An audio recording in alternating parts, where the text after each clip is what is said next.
On Friday, Malaysia reported 2,551 new COVID-19 cases. After 395 days of MCO restrictions and almost 100 days since the imposition of a national emergency, we are right back where we started, minus 6 weeks of progress towards resuscitating the economy and supporting struggling families. The implementation of the MCO is a failure. The imposition of an emergency is proven to be a phony excuse to cling to power. The vaccination plan to save the country is regrettably slow. The PN government's handling of the COVID-19 pandemic can be characterized in two ways.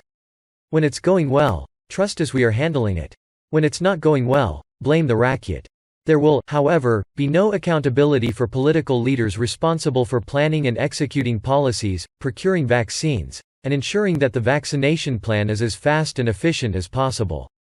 This is the result of an illegitimate government which used the pandemic to stay in power and abused the constitution to retain power.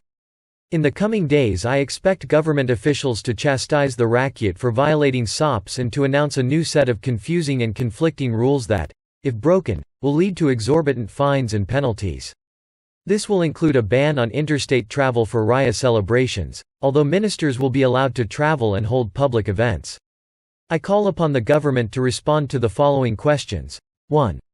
The coordinating minister for vaccination said that Malaysia's vaccine supply is low because rich countries cornered the market. This is impossible to verify unless there is transparency in the procurement process. It is disappointing to hear Malaysia clamoring to be recognized as a high-income, advanced nation, but whenever push comes to shove, the government's excuse for its poor performance is to say that Malaysia is a small and poor country. Given that other middle-income countries have demonstrated higher vaccination rates, the minister's explanation may not hold water once the facts are known. Alternative and plausible explanations for why Malaysia has a low supply of vaccines right now are that the government was slow to secure contracts, failed in its negotiations with suppliers, and ended up last in line.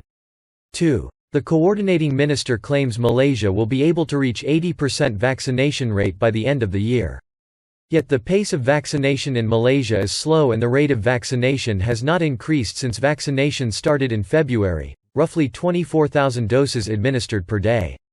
Compared to 13 middle-income countries of various sizes across Asia, Malaysia's vaccination rate is slow. We request verification as to logistical capacity across Malaysia to administer over 210,000 doses per day, which is what is required to reach 80% coverage by the end of the year. This includes logistical coordination with hospitals, care facilities, public health clinics, general practitioners and pharmacies. This plan should be revealed, if not to the public, then at least to the bipartisan committee.